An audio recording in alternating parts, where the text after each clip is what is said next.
stupid. Dad, listen. There's a train coming. Oh, nice. Well, look at that oil.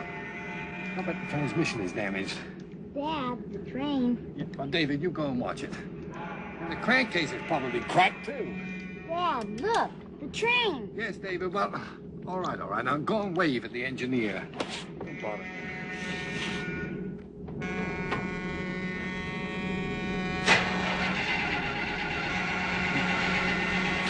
Hey! Why didn't you tell me there was a train coming? Well, it's okay. Ignition on. Come on, the guys. Coming in. Gas, wait a minute. Started lots of cars. Wait.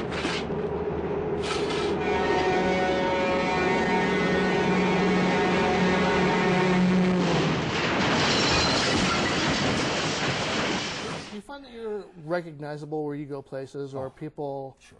Yeah. You still look like that. You still look. You have not lost that boyish look, and your smile. It's all right here too, and your cheeks. Thanks, Dad. Thanks, Grandpa. I'll tell you what I love, though. I must tell you, when I started writing my books in my 30s, I thought I was going to die with this on my tombstone. You know, here lies Paul Petersen. You remember him from the Donna Reed show. But these days, people walk up to me and talk about the advocacy. They read about the deaths in the newspapers. They see the Michael Jacksons and the Gary Colemans and Corey Haim, and it bothers people, and they want this fixed. And the only person or people they see out there actually actively trying to improve the system that employs so many children in the media is our group. And who better? Everybody in a minor consideration, in the name of my foundation, we're all in trivial pursuit, all of us. We have been down this road. Right. So if you want to listen to people who've actually had the experience, we're the resource. Tell us again. I know you shared last night, and I think it's interesting when we get that moment of clarity, if you will, of something that we need to either change what we're doing or change our focus in a sense of what's the bigger picture here. And when you started A Minor Consideration, there was another big picture there that you started refocusing on, if you will. Talk about that. We actually made a conscious decision, and this was the core group that helped start A Minor Consideration, finally went on talk shows to tell the truth, because public education was the key. We had to tell people why Jay North, who played Dennis the Menace, was having such trouble in his adult life, because he couldn't let go of a cartoon character. Why Dana Plato was having trouble with drugs and alcohol and being arrested. Why Todd Bridges was in jail on attempted murder charges. So we started a public education campaign to explain to people that what you see on the screen is not our lives. Often there are very ambitious, overbearing parents involved. There are often manipulative studio heads who are just exploiting you, don't care about you.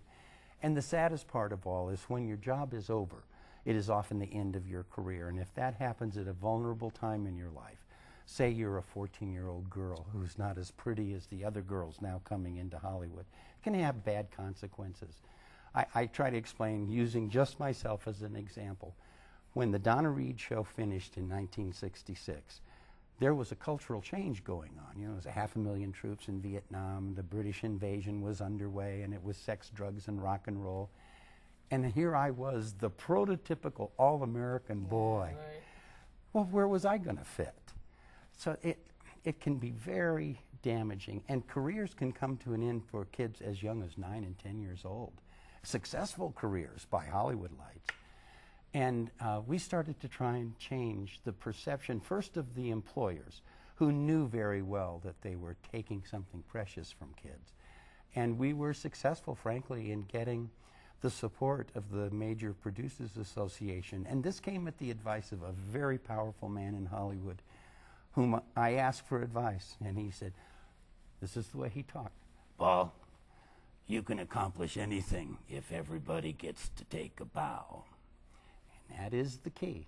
Find a way for everybody to take ownership of the solution, and then you can stand up there, alleged enemies, in front of a legislative panel and get everybody Can going. I ask you a question? Sure. What separated you from, what separates a strong kid from not a weak kid, but like, what made you realize that after the show was over, well, I got to stay strong, I got to reinvent myself, well, I have to rethink things, think it out, and what made you realize that you have to take that step? Was it your parents? Was it?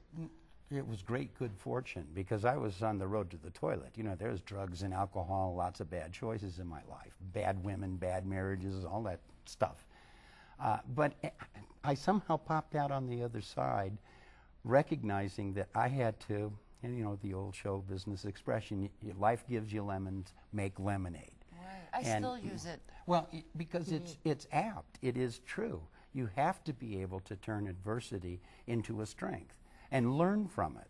And in our case, rather than going off into the woods and licking our wounds like a lot of other former kid actors did, we got right there in people's face, say, look, this happened to me. Our parents, in many cases, took the money, which never belonged to us in the first place. Or I worked in Texas and there were no child labor laws, so I didn't go to school for 7 months, you know, that kind of stuff. And for me, recognizing, I was writing my 10th book, it's pretty simple, and there were echoes of my life in the lives of every former kid star I was interviewing. And I began to see patterns. I began to see the role of parents as a pattern, and the nature of a person's fame. You know, when you're a Patty McCormick and you're the bad seed, people are literally afraid of you. Or like Allison Arngrim, who has a new book out, who played Nellie on Little House on the Prairie. Everybody hated her. And can you imagine you're a 14-year-old girl trying to cope with body changes and how you feel about yourself, and people hate you on sight and throw garbage at you, which they did. So there are so many elements that they look unique because you're seeing the individual person, but when you see the history of the entertainment business, you recognize there's a pattern here. Britney Spears is a good example. The minute she did that saucy video, I and others who had been through this process went, uh-oh. Wow. Got problems here. So tell me, so when you were able to identify the situation and say, classic example here going on, what exactly do you guys do? What steps do you guys take? If we're permitted to intervene, and remember, we have to do this with the cooperation sometimes of parents or management teams or studio bosses, networks. If we're permitted, we're very effective at heading off disaster. I tell this story all the time. If you got time for a lengthy story, it's not lengthy. There was a television show Harry Anderson did called Dave's World, and there were 2 young boys on it. The parents were fighting behind the scenes, 2 sets of parents. Imagine this, not even on camera. And the kids were starting to act out some bad behaviors. Harry Anderson, as the star and the producer, called us in, and we had a big meeting of the minds. This was a rough, tough, and nasty gathering. Studio teachers, welfare workers, studio nurses, Harry himself. And we hashed all this stuff out. And for the next 5 years, the boys lived a wonderful life. They focused on school. The whole crew supported them. Harry had them in his home. And the kids popped out of a successful long-running series intact, no damage, because we were taking steps in advance. So are you guys, have you guys made it to the point, the fact that your phones are ringing now, they've identified what purpose or the advocacy you guys serve, and say, you know what, we'd love you to come in and see what you can do. Yeah, this is like AIDS education. Every 5 years, the landscape changes. And every generation of stage parents, since the beginning of time, they all think they love their kids more than previous stage parents. They all think they're smarter. They all think they'll never make the same mistakes. And so in our group, the problems that were first manifested with Jackie Coogan back in the 1920s, before talkies, are still present today. It's amazing how reluctant parents are to call and ask for help. Does it feel like you're just hearing the same song played over and over and over? You know, same old, same old. Wow. And what's interesting, because of that similarity, once either the family members or the adult co-star gets it, or a producer who's got the power, when they see these things develop and then watch what we do and what it looks like to have a room full of former kid stars, all of whom know how to sign autographs, we've all had stage parents, we've all either lost careers or had to remake ourselves, It's so therapeutic because even the youngest kids, I'm talking 12 and 13, 14-year-old actors who are stars on their series today, they, just like us, watch television on Saturday mornings, and they got to see the reruns of our show, and so they know we know what we're talking about. Let me ask you one last Sure. question before we end off here, Sure. because I think it's an important question to ask, to break that facade a little bit about the acting world, and that is, and you correct me if I'm wrong, one gig does not make you necessarily. It is a job that that is your career, is constantly pursuing that next gig.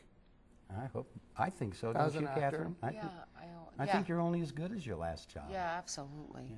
See, and I'm not good at auditioning because I get mad at the people on the other side of the desk because most cases they're idiots. They don't understand what they're doing, which doesn't make me a favorite person. But I appreciate how hard it is for a performer to sustain a performing career. You better be prepared to do everything. And look at you, branching out, directing, writing, making your own films. You better be able to do that. You know, it's interesting you mentioned that. A year or two ago, we had Ernie Hudson out here and some other actors, and we had a writing screenplay workshop. All those actors that were here went to that because they thought to themselves, you know what, it's almost like it's becoming the hobby is acting, and the serious work is making it happen, the screenplays, and getting the green light on those to happen. So it's a very much of a catch-22, it seems to me.